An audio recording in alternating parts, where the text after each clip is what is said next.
اس دن میں بہت پریشان تھی۔ گھر میں کھانے کے لیے بھی کچھ نہیں تھا۔ میرے بھائی اور بھابھی کو گزرے ہوئے 1 ہفتہ گزرا تھا۔ رشتہ داروں نے اپنی اوقات دکھا دی۔ انہوں نے ہم سے یوں آنکھیں پھیر لیں جیسے ہمارے ساتھ کوئی تعلق ہی نہ رہا ہو۔ اس وقت میری گود میں بھائی کی 3 سالہ بیٹی فاطمہ اور 5 سالہ بیٹا جنید بیٹھا ہوا تھا۔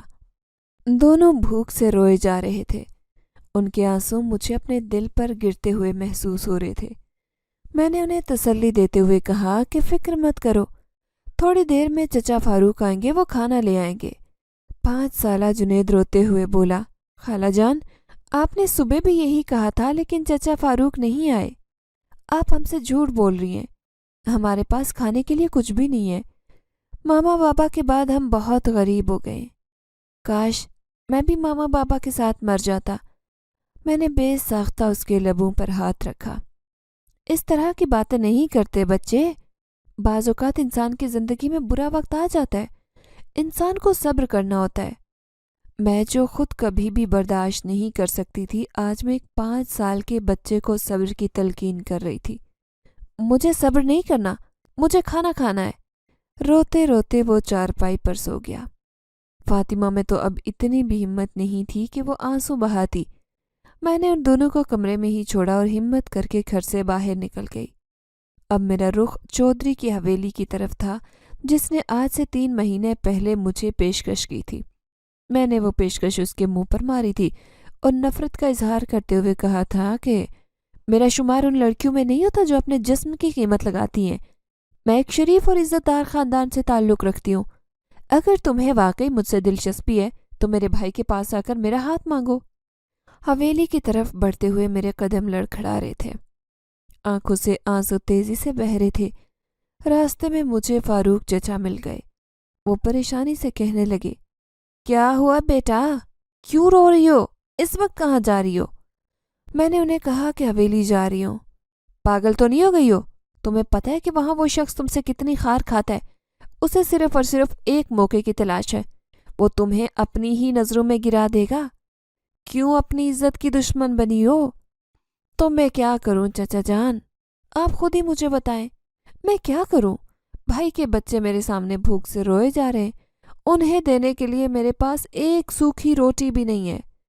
آپ بھی تو میری مدد نہیں کر رہے۔ آپ نے تو وعدہ کیا تھا کہ مجھے کبھی کسی چیز کی کمی محسوس نہیں ہونے دیں گے۔ آپ نے بھی تو مجھ سے آنکھیں پھیر لی ہیں۔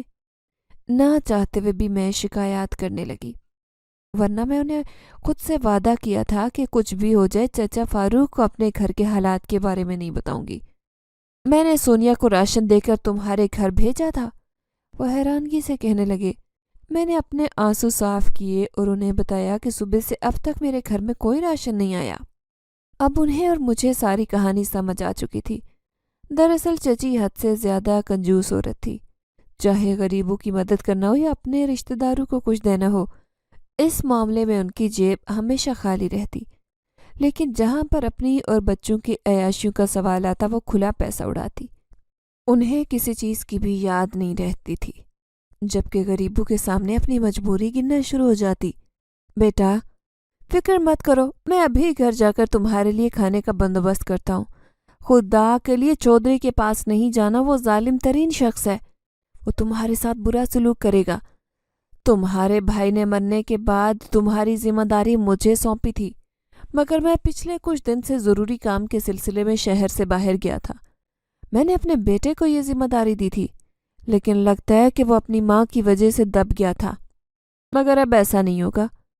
میں مزید تمہارے ساتھ کسی قسم کی زیادتی نہیں ہونے دوں گا۔ یہ میرا اپنی پیاری بیٹی سے وعدہ ہے۔ چلو اب تم گھر جاؤ، آرام کرو، میں بس تھوڑی دیر تک تمہارے پاس پہنچتا ہوں۔ جی ٹھیک ہے چچا جان، آپ کا بہت شکریہ۔ میں وہاں سے پلٹ گئی۔ اچانک میری نظر انگوروں کی بیل پر پڑی۔ یہ میری دوست کا گھر تھا، لیکن کافی عرصے سے بند پڑا ہوا تھا۔ وہ لوگ شہر شفٹ ہو گئے تھے۔ جب سے وہ یہاں سے گئی تھی تب سے میں نے اس علاقے کا چکر نہیں لگایا تھا۔ مجھے حیرت ہو رہی تھی کہ یہاں سے انہیں گئے پورا 1 سال گزر چکا ہے، مگر انگوروں کی بیل دیکھ کر یوں لگتا کہ روز ان کو کوئی پانی دیتا ہو۔ مجھے اشتیاق ہوا۔ میں تیزی سے گھر کی طرف بڑھ گئی۔ مجھے بچپن سے ہی انگور بہت پسند تھے۔ سوچا کچھ خود کھاؤں گی، کچھ اپنے بتیجے بتیجیوں کے لیے لے کر جاؤں گی۔ میں اس بیل کو ہاتھ لگانے ہی لگی تھی کہ مجھے فوزیہ چچی کی آواز آئی، بیٹا اس طرف مت جاؤ، واپس آ جاؤ۔ میں نے انہیں پلٹ کر دیکھا تو وہ ہاتھ میں چھڑی پکڑے بڑی مشکل سے کھڑی تھی۔ میں ان کے پاس چلی گئی۔ میں نے انہیں کہا کہ آپ یہاں پر کیا کر رہی ہیں؟ آپ کی طبیعت ٹھیک نہیں ہے، ڈاکٹر نے آپ کو چلنے سے بھی منع کیا ہے، آپ اندر جا کر آرام کریں۔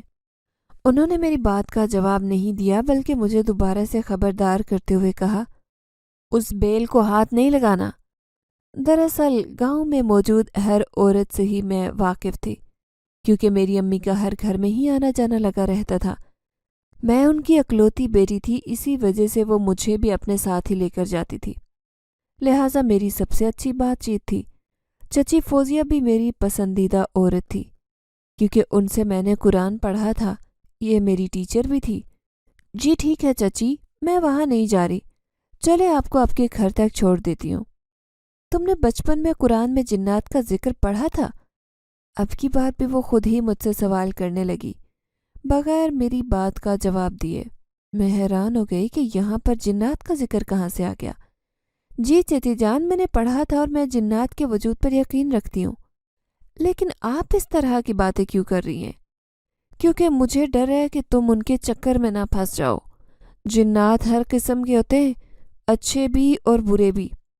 اچھے جنات انسانوں کی مدد کرتے ہیں، ان کی مشکلات کا حل تلاش کرتے ہیں، لیکن برے جنات انسان کو تباہ و برباد کر دیتے ہیں، وہ انہیں قبر تک پہنچا دیتے ہیں۔ ان جگہوں پر جانے سے پرہیز کرنا چاہیے جو ایک لمبے عرصے سے بند رہی ہوں۔ وہ مجھے ڈائریکٹ نہیں بتا رہی تھی بلکہ ڈھکے چھپے لفظوں میں اس گھر میں جانے سے منع کر رہی تھی۔ میں نے کہا، جی ٹھیک ہے، میں ایسا ہی کروں گی۔ ان کے لبوں پر مسکراہٹ پھیل گئی۔ وہ ہنسنے لگی، نہیں بیٹا، میں تمہاری فطرت سے واقف ہوں، تم اپنی مرضی کرو گی، لیکن میرا مقصد بڑی ہونے کے ناطے تمہیں سمجھانا تھا۔ وہ گھر تو بڑے لمبے عرصے سے بند پڑا ہوا ہے، رات کو اس گھر سے ہنسنے کھیلنے کی آوازیں بھی سنائی دیتی ہیں۔ بعض اوقات تو میں نے ایک لڑکے کو چھت پر ٹہلتے بھی دیکھا ہے۔ مجھے ان سب چیزوں سے خوف محسوس نہیں ہوتا، اور نہ جانے کیوں مجھے بھی لگتا ہے کہ اس گھر میں جو بھی رہتا ہے وہ بہت نیک اور پاک ہے۔ اگر تو وہ ناپاک ہوتا تو وہ سب سے پہلے ہمیں نقصان پہنچاتا، لیکن آج تک اس نے ہمیں کوئی تکلیف نہیں پہنچائی۔ سب سے بڑھ کر یہ کہ وہ ہمارے بچوں کو بھی نقصان نہیں پہنچاتا۔ لیکن تم خوبصورت ہو، جوان ہو، سب سے بڑھ کر تم پرکشش ہو۔ اس گھر میں جانے سے پرہیز کرو۔ میں بہت غور سے ان کی باتیں سن رہی تھی۔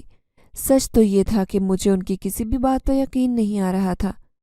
جنات کو میں نے قرآن میں پڑھا تھا، لیکن ان کے ساتھ ساتھ مجھے یہ بھی بتایا گیا تھا کہ ان کی اپنی ایک الگ دنیا ہوتی ہے جہاں پر وہ اپنی مرضی سے زندگی گزارتے ہیں۔ نہ ہی انسانوں کو اس دنیا تک رسائی حاصل ہے اور نہ ہی انسان ان کے معاملات میں دخل اندازی کر سکتے ہیں۔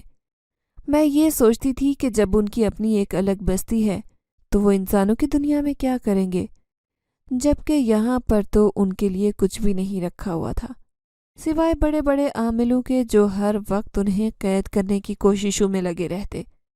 ان کو گھر کے اندر چھوڑنے کے بعد میں باہر نکلنے لگی کہ عامر نے مجھے بلایا۔ وہ ان کا سب سے چھوٹا پوتا تھا، مجھ سے عمر میں 3 سال چھوٹا تھا۔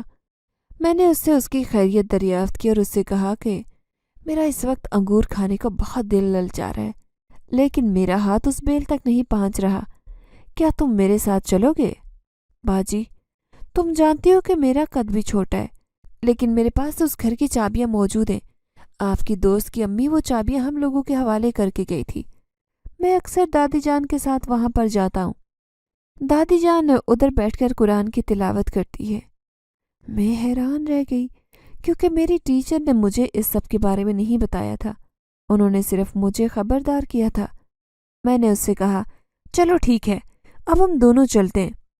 اس کے ساتھ میں اس گھر کے اندر داخل ہو چکی تھی، لیکن جیسے ہی میں نے ذہن میں قدم رکھا ایک ٹھنڈی ہوا کا جھونکا مجھ سے ٹکرایا۔ میرے سر سے دوپٹہ اتر چکا تھا، بال ہوا میں بکھر گئے۔ میرا دل تیزی سے دھڑکا، مجھے شدت سے کچھ غلط ہونے کا احساس ہوا۔ میرے قدم زمین کو ہی آ گئے۔ عامر نے مجھے یوں رکے دیکھا تو سوال کرنے لگا، کیا ہوا باجی؟ کہیں تم نے بھی کوئی جن ون تو نہیں دیکھ لیا؟ دراصل دادی جان کا بھی یہ ماننا ہے کہ یہاں پر ایک نوجوان جن زیادہ رہتا ہے۔ یہ کہہ کر وہ کھلکھلا کر ہنسنے لگا۔ میں تو ان ساری چیزوں کو نہیں مانتا، بلکہ مجھے تو یقین ہی نہیں ہے۔ اب کی بار میں بھی کھلکھلا کر ہنسنے لگی۔ میں نے اسے بتایا کہ میں بھی ان باتوں پر یقین نہیں رکھتی۔ تمہاری دادی جان نے مجھے بھی منع کیا، لیکن کیا کروں، مجبور ہو چکی ہوں۔ گھر میں کھانے کو کچھ نہیں، جب تک چچا فاروق کچھ کھانے کے لیے نہیں لاتے تب تک انگوروں پر ہی گزارا کرنا پڑے گا۔ میں للچائی نظروں سے انگور دیکھ رہی تھی۔ آپ کن انگوروں کی بات کر رہی ہیں؟ وہ حیرت سے مجھ سے دریافت کرنے لگا۔ میں نے ہاتھ سے بیل کی طرف اشارہ کیا جو صرف مجھے نظر آ رہی تھی۔ وہ ہنسنے لگا۔ آپ میرے ساتھ مذاق کر رہی ہیں نا؟ اگر آپ کو لگتا ہے کہ آپ کی اس مذاق سے میں ڈر جاؤں گا تو آپ کی غلط فہمی ہے۔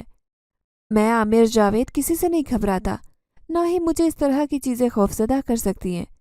میں نے اس سے پوچھا کہ آخر میں تمہارے ساتھ مذاق کیوں کروں گی؟ کیونکہ باجی آپ یہ بھول رہی ہیں کہ سردیوں کا موسم ہے۔ دسمبر کے موسم میں کون سے انگور ہوتے ہیں، کچھ تو خدا کا خوف کر لے۔ مجھے لگا تھا کہ ساتوں آسمان میرے سر پر گرے ہوں۔ میرا واقعی بھوک کی وجہ سے سر چکرا گیا تھا۔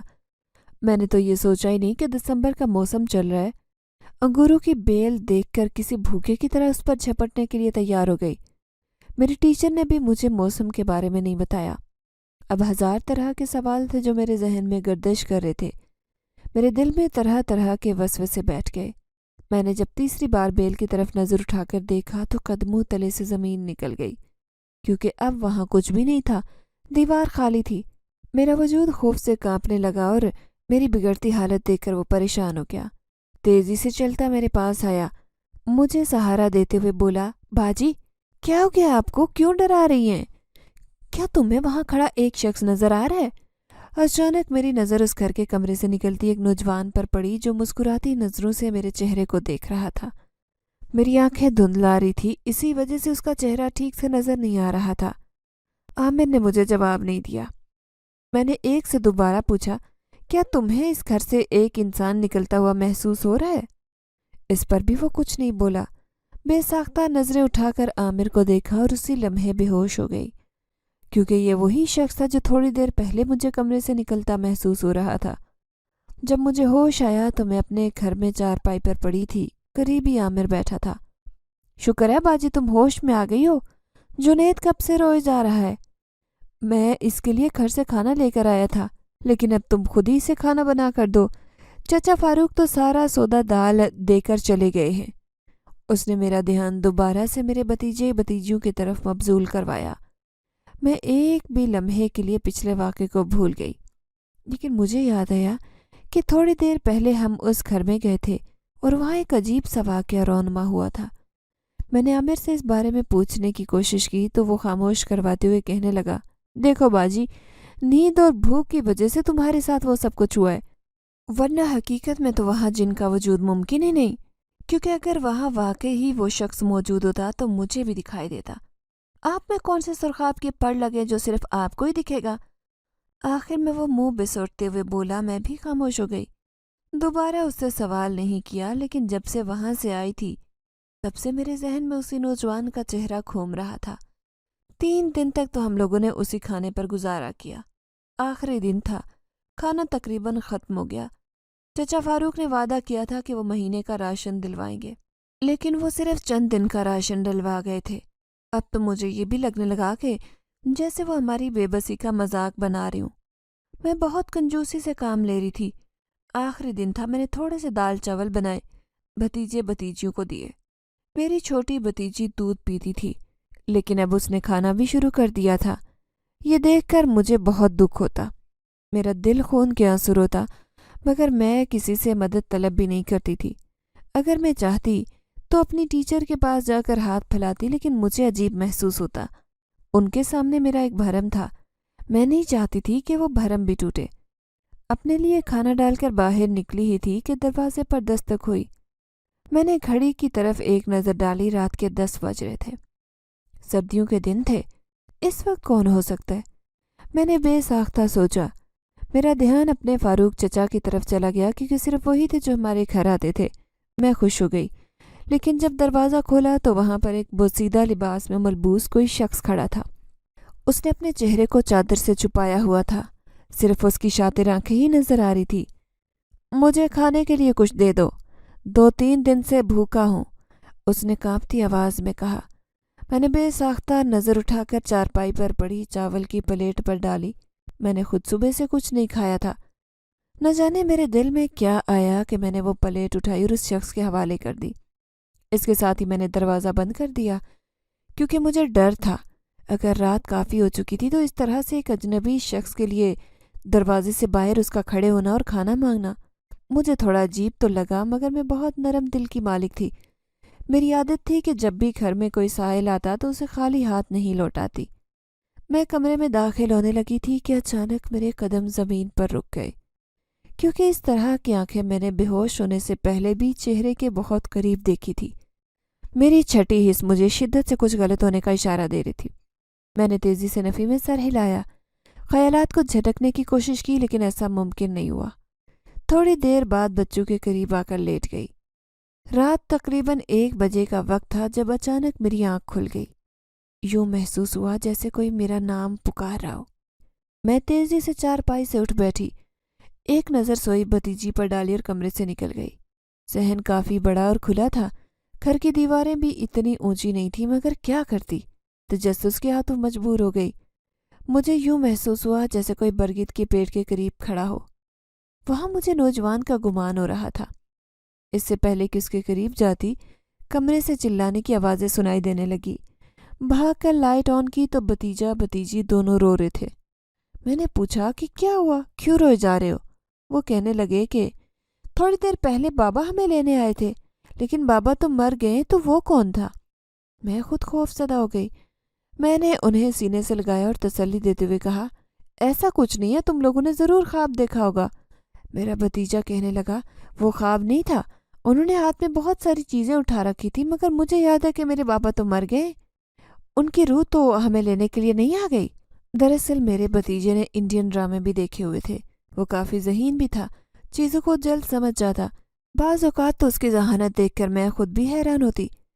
میں نے ان دونوں کو بڑی مشکل سے سلایا اور خود بھی چارپائی پر لیٹ چکی تھی۔ پہلے تو مجھے صرف اس چیز کی ٹینشن ہوتی تھی کہ میں کھانا پینا کیسے پورا کروں، لیکن اب تو نئی مصیبت زندگی میں آ گئی۔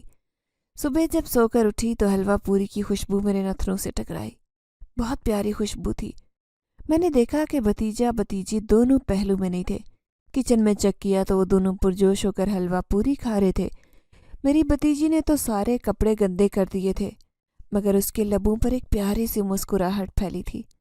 میں نے حیرانگی سے پوچھا کہ یہ سب یہاں پر کیسے آیا؟ بھتیجا کہنے لگا کہ صبح جب میں اٹھا تو کچن میں یہ پہلے سے پڑا ہوا تھا، میں نے آپ کو اٹھایا لیکن اب گہری نیند سو رہی تھی، مجھے بھوک لگی تھی، میں نے اس کے ساتھ کھانا شروع کر دیا۔ اس نے جیسے معصومیت سے اپنے جرم کا اعتراف کیا تھا۔ میں اس پر کچھ نہیں بولی اور قریب جا کر بیٹھ گئی۔ اسی وقت میرے کانوں میں سرگوشی ہوئی، تم بھی کھانا کھا لو، تمہیں بھی بھوک لگی ہوگی۔ میں ساختہ گردن پھیر کر دیکھا تو کوئی نہیں تھا۔ میں تو اسے اپنا وہم بھی نہیں قرار دے سکتی تھی، کیونکہ جتنے واقعات میرے ساتھ رونما ہو چکے تھے اس کے بعد تو مجھے یقین ہو گیا تھا کہ واقعی جن آ چکا ہے۔ مجھ سے ڈرنے یا گھبرانے کی ضرورت نہیں، تم کھانا کھا سکتی ہو۔ اب میرے ہوتے ہوئے تم لوگوں کو کسی چیز کی فکر کی ضرورت نہیں۔ تمہارا جو کھانے کا دل کرے تم اس چیز کا نام اپنے دل میں لینا، تمہارے سامنے حاضر ہو جائے گی۔ اب کی بار مجھے حیرانگی ہو رہی تھی اور ہنسی بھی آ رہی تھی، خوف بھی محسوس ہوا۔ ایک عجیب صورتحال بن گئی، کیونکہ اس طرح کی چیزیں صرف فلموں ڈراموں میں ہی دیکھتی تھی۔ حقیقت میں کبھی اس طرح کا کوئی واقعہ رونما نہیں ہوا تھا۔ میری امی نے مجھے ایک بار بتایا تھا کہ ان کی نانی جان کو بھی بہت سارے جنات پیسے دے جاتے تھے۔ اس زمانے میں کبھی 1 روپیہ ملتا تو کبھی 5، یہ بہت بڑی رقم ہوتی۔ نانی جان اسے اپنے پاس چھپا لیتی، ہر وقت ان کی جیب بھری رہتی۔ سب حیران ہوتے اور ان سے سوال کرتے، مگر وہ کوئی جواب نہ دیتی، بس یہی کہتی کہ اللہ نے مجھ پر کرم کیا ہوا ہے۔ لیکن ایک دن انہوں نے جذبات میں آ کر سب لوگوں کو بتا دیا۔ اس دن کے بعد انہیں پیسے ملنا بھی بند ہو گئے، اور یہ ان کی سب سے بڑی غلطی تھی جو انہوں نے کی تھی، کیونکہ جنات جب بھی انسانوں کی مدد کرتے ہیں تو وہ انسان سے توقع رکھتے ہیں کہ وہ یہ باتیں چھپا کر رکھیں۔ اس طرح کی باتیں وہ کسی کو بھی بتانے کی اجازت نہیں دیتے۔ ان کی بھی کچھ شرائط ہوتی ہیں، کچھ اصول ہوتے ہیں جن کو انسان کو ماننا ہی پڑتا ہے۔ جو انسان ان شرائط کو نہیں مانتا وہ ہمیشہ نقصان اٹھاتا ہے۔ میں صرف 17 سال کی تھی۔